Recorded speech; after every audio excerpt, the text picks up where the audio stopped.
Ang pambungad na eksena ng pelikula ay nakita ang isang security guard na natatakot na binubuksan ang mga tornilyo ng vent gamit ang kanyang mga kamay na natakot ang gwardya nang marinig niyang may kumakalabog sa nakaharang na pinto. Sa wakas ay binuksan niya ang mga lagusan at gumapang sa loob nang makalabas siya sa mga lagusan na gumapang siya palabas ng mga lagusan at nagmamadaling lumabas ng silid na kinaroroonan niya nang hindi makita ang anino ng tila isang malaking oso na sinusubukang buksan ng gwardya ang pinto. Nang makarinig siya ng humuhuni mula sa kanyang likuran ay may lumapit sa gwardya mula sa likuran at ang napasigaw sa takot ang gwardya ay nakasabit sa isang upuan at tanging ang kanyang mga hiyawan ng terror ang narinig habang nakasuot sa kanya ng mechanical bear mask na nagresulta sa kanyang pagkamatay. Si Mike Smith ay bumibili ng kanyang sarili ng ice cream nang mapansin niya ang isang batang lalaki na nakatayo sa gilid.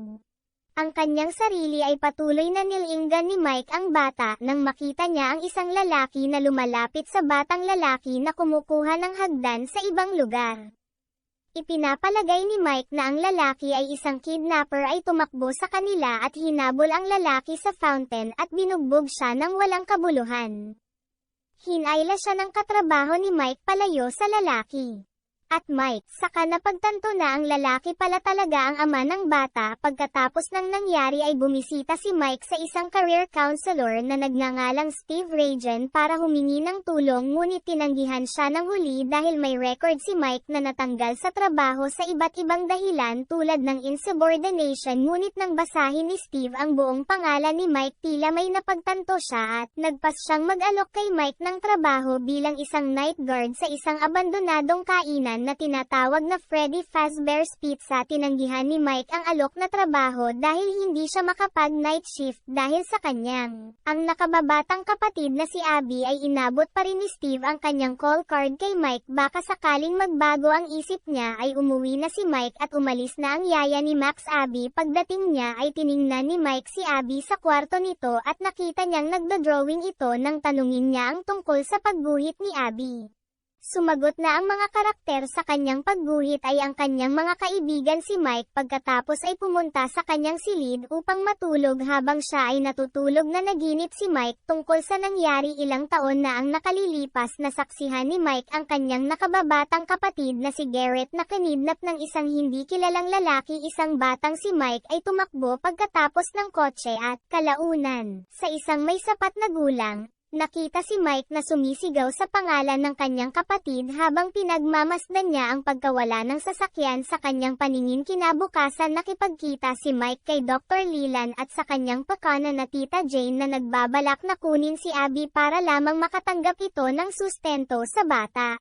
Mga pagsusuri pagkatapos umalis ni Jane ay tiniyak ni Dr. Lillian kay Mike na mas gugustuhin ni Abby na makasama siya sa halip na ang kanyang tiyahin at pinayuhan siyang humanap kaagad ng bagong trabaho upang maiwasang maaga si Abby sa kanya. Na nakikinig sa payo ni Dr. Lillian na tinawagan ni Mike si Steve Raglan at kinuha ang trabaho ang huli. Inalok siya sa kanyang unang gabi ng trabaho. Si Mike ang may kontrol at natutulog na nanaginip muli ng pagkawala ng kanyang kapatid. Ngunit sa panaginip na ito ay lumingon si Mike at nakita niya ang 5 bata na nakatayo at nakatitig sa kanya. Tinanong niya ang mga bata kung nakita nila ang lalaking kumuha kapatid niya, ngunit hindi sumagot ang mga bata. Sa halip ay bigla silang tumakbo at hinabol ni Mike ang blonde na batang lalaki na trip lang at biglang nagising. Kinabukasan ay kinakausap ni Jane si Max at ang kanyang kapatid na si Jeff. Max ay naniniktik kay Mike para hanapin anumang bagay na magagamit nila laban sa kanya para makuha ni Jane si Abby, ngunit wala siyang nakitang kapaki-pakinabang at iminungkahi ni Jeff na itapon ang pinagtatrabahuhan ni Mike para mawalan ng trabaho ang huli sa ikalawang gabi ng trabaho ni Mike.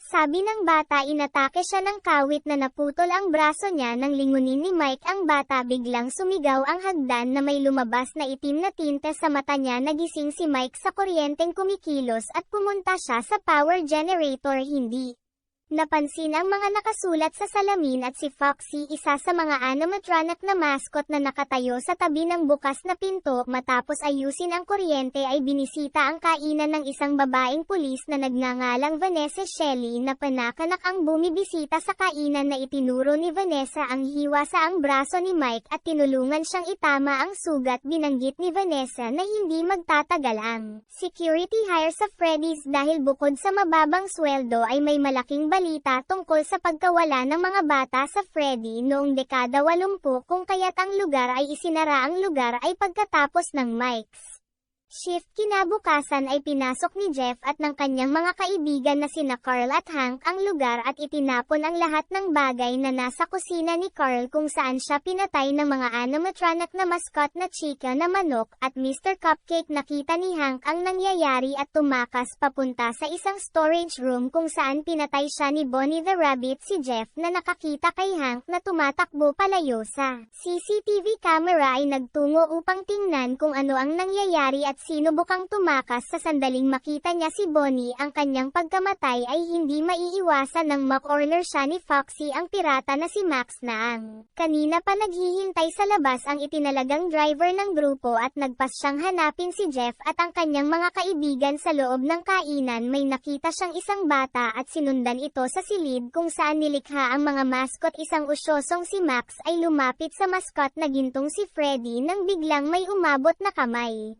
Lumabas mula sa gininto ang bibig ni Freddy at hinayla si Max para patayin siya. Pumunta si Vanessa sa bahay ni Mike para sabihin sa kanya na may pumasok sa Freddy's at ipinakita sa kanya ang mga pampatulog na iniwan niya sa control room. Sinabi ni Mike kay Vanessa na umiinom siya ng sleeping pills para paulit-ulit niyang napapanaginipan ang nangyari, na gusto niyang makita ang mukha ng lalaking kumuha sa kanyang kapatid na si Mike. Ay alam niyang nakita na niya ang mukha ng lalaki, ngunit ang mga alaalang iyon ay nakabaon na sa kaibuturan at sinusubukan niya na maalala siya sa pamamagitan ng panaginip. Sa kanyang ikatlong gabi ng trabaho, dinala ni Mike si Abby sa Freddy's kasama niya dahil hindi niya makontak si Max. Abby na nagtayo ng isang port habang ginawa ni Mike ang kanyang trabaho. Pagkatapos linisin ang buong lugar, si Mike ay umiinom ng gamot na pampatulog at napanaginipan ang blonde lalaki. Tinanong niya ang blonde boy kung ano ang alam niya, nangako na ibibigay niya ang gusto niya. Napalingon sandali si Mike nang marinig niya ang sigaw ng isang babae at nang lingunin niya ay wala na ang bata at may drawing ng isang mascot sa lupa. Nagising si Mike pataas at napagtanto na wala na si Abby sa daungan. Ay narinig niyang sumisigaw si Abby at nang tumakbo siya para kunin siya ay nadatnan niya itong nakikipaglaro sa mga gumagalaw na mascot. Natakot si Mike nang mapagtanto niyang kusang gumagalaw ang mga mascot, ngunit hindi nila ginawa anumang bagay na maaaring itulak ang mga mascot para atakihin sila. Bago sila umalis, ibinigay ni Abby kay Ed Bonnie ang kanyang drawing of a heart at niyakap si Golden Freddy. Nang makauwi sila, Mike nakita ang mga naunang drawing ni Abby at napagtanto na si Abby ay gumuhit ng mga bata na may pagkakatulad sa mga mascot. Pagkatapos ay nakita niya ang isang drawing kung kailan nakuha si Garrett at nang tanungin niya si Abby tungkol dito ay sinagot niya na ang blonde boy ay nagsabi sa kanya tungkol dito. Si Mike ay nagtanong tungkol sa driver at si Abby ay sumagot na ang tanging bagay na sinabi sa kanya ng isang blonde na batang lalaki ay isang dilaw na kuneho. Sa kanyang ikaapat na gabi ng trabaho, dinala ni Mike si Abby muli kasama niya at nakita nila ang sasakyan ng pulis ni Vanessa. Nabanggit ni Abby na sinabihan siya ng kanyang mga kaibigan na mabait si Vanessa. Bago siya pumasok sa loob, na binati si Vanessa at nilapitan ang kanyang mga animatronic na kaibigan. Na nalaman ni Mike na alam na ni Vanessa na isang grupo ng mga bata ang nagmamay-ari ng mga mascot na iminungkahi ni Abby na gumawa ng malaking port na kasya sa kanilang lahat, at sa tulong ng mga mascot ay ginawa nila tulad ng kanyang mungkahi kay Mike at Vanessa, na iniwan si Abby kasama ang mga mascot para kumuha ng bubong para sa kanilang daungan. At tinanong ni Mike si Vanessa kung ano pa ang alam niya tungkol sa kainan. Sa halip na pagsagot ay tinanong ni Vanessa si Mike kung bakit niya isinama muli si Abby kahit na nalaman niyang buhay ang mga mascot. Ipinaliwanag ni Mike na pakiramdam niya ay alam ng mga batang nagmamay-ari ng mga mascot kung sino ang kumuha ng get, at kapag nasa Freddy's siya ay mas matingkad ang kanyang mga panaginip at pakiramdam niya ay kaya niya Baguhin ang totoong nangyari kay Garrett. Habang nag-uusap sila, nakita ni Vanessa si Abby na papalapit kay Bonnie sa stage at sinubukan niyang pigilan ang paghawak nito sa gitara ni Bonnie, ngunit huli na ang lahat nang biglang sumabog ang gitara rendering. Nawalan ng malay si Abby. Sa sandaling muling nagkamalay si Abby, nagbanta si Vanessa kay Mike na hindi na niya ibabalik si Abby sa kainan, kung hindi ay babarilin niya ito. Kinabukasan kinuha ni Mike si Jane para alagaan si Abby habang papasok siya sa trabaho, kung saan nanaginip ulit siya na iba ang nangyari sa panaginip na iyon. Nakita niya ang kanyang pamilya kasama si Garrett at sinabi sa kanya ng blonde na batang lalaki na maaari niyang panaginip ang masayang sandali na ito gabi-gabi basta't ibigay niya si Abby sa kanila. Na walang isip na pumayag si Mike, ngunit nang haplasan niya ang mukha ni Garrett ay napagtanto niya ang kanyang pagkakamali at nagpas siyang bawiin ito, ngunit nang lumingon siya ay wala na ang lahat. Biglang nagtakbuhan ang mga bata patungo sa kanya at umatake sa kanya. Pagkagising niya ay nakasabit siya sa isang upuan at ilalagay na sana ang isang mechanical mask sa kanyang mukha. Tumakas siya sa upuan at umatras at nakita niya ang ulo ni Max. At ang iba pang mga bangkay na si Mike ay sinubukang tumakas, ngunit nakarinig siya ng humuhuni mula sa kanyang likuran at napasigaw sa takot. Nawalan siya ng malay at paggising niya ay napagtanto niyang dinala siya sa isang outpost ng pulisya ni Vanessa na natagpuan siyang malubhang nasugatan at walang malay sa. Nalaman ni Mike na hindi lamang mga multo ng mga bata ang nasa loob ng mga mascot, kundi pati na rin ang kanilang mga katawan. Ang mga batang iyon ay pinatay ng isang lalaki na kahit paano ay maaaring manipulahin ang mga batang aswang na hindi maalala ang anumang nangyari sa kanila. Ay ipinakita ni Vanessa kay Mike ang isang larawan ng isang dilaw na kuneho at isang maliit na batang babae na nagpapakita na ang dilaw na kuneho ang pumatay ay si William Eaton at siya ang kanyang ama, samantalang si Golden Freddy ay pumunta sa bahay ni Mike at pinatay si Jane upang kunin si Abby na kusang sumama sa kanya. Dahil nagtiwala siya sa kanya ay dumating si Mike at sumilip sa loob ng kainan para iligtas si Abby at nakita niyang dinadala siya sa isang lugar na hindi napansin ni Golden Freddy at binuhusan ni Bonnie si Mike ng tubig sa entablado at tinikman ang tubig dahilan upang magka-malfunction ang dalawang mascot na tumakbo si Mike kay Chica at Abby at tasered Chica. Tumakbo ang magkapatid, ngunit ang paa ni Mike ay nasalo ni Mr. Cupcake kaya sinabihan ni Mike si Abby na tumakas habang nakikipaglaban siya kay Mr. Cupcake. Habang si Mike ay lumalaban kay Mr. Cupcake, si Abby ay tinutugis ng Foxy na si Abby ay nagtatago sa ilalim ng bola. Pool ng kinuryente si Foxy ni Vanessa na ibinaba sa kanya. Si Mike naman ay matagumpay na nakuryente si Mr. Cupcake at sinundan si Abby na sinalubong lang ng dilaw na kuneho na walang kapares sa lakas ng dilaw na kuneho na at amba si Mike. Dilaw na kuneho lumapit kay Mike na may dalang kutsilyo.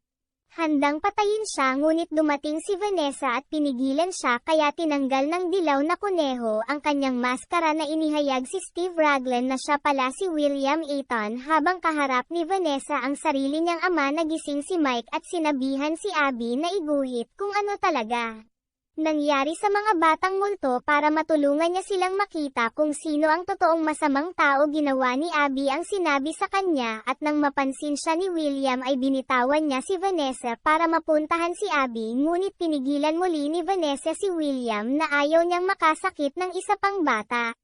Para saksakin ng kanyang baliw na ama, si Mike ay tumakbo naman sa control room para ayusin ang kuryente at nang matapos si Abby sa pagguhit ng ilaw na nakatutok sa papel na iyon ay nakita ng mga bata na multo ang drawing ng Yellow Rabbit na pumapatay ng mga bata at pagkatapos napagtatanto na ang mga bata sila ay nilalabanan nila si William. Ang mga aswang ay kinokontrol ng mga bata ang animatronic suit ni William at pinanood siyang nagdurusa habang si Abby, Mike at Vanessa ay nakataka sa hapunan na hinihila ng mga batang aswang ang isang masamang inuri na si William. Pagkatapos ng nangyari, dinala si Vanessa sa ospital at nawalan ng malay mula noong saka napansin din ni Dr. Lillian na parang mas lalong naging masigasig si Abby at pinalakpakan si Mike habang sabay na kumakain. pag-aalaga sa kanila ngayon samantalang si William ay nakitang humahagulgol sa sakit sa loob ng isang silid sa kainan ay mahina niyang inabot ang blonde na batang lalaki na kanina pa nakatingin sa kanya mula sa pinto nang walang sinasabi ay dahan-daang isinara ng blonde na batang lalaki ang pinto sa epilogue scene na isang taxi driver ay nakitang nagpapahinga sa kanyang taxi nang marinig niya ang pagbukas ng pinto ng pasahero sa pag-aakalang ito ay isang pasahero. Sinabi niya sa kanila na bumaba ng kotse dahil tapos na siyang magtrabaho nang wala siyang natanggap na sagot ay lumingon siya sa upuan ng pasahero. At napasigaw siya nang makita niya. Nakita ng Balloon Boy. Maraming salamat po sa panonood.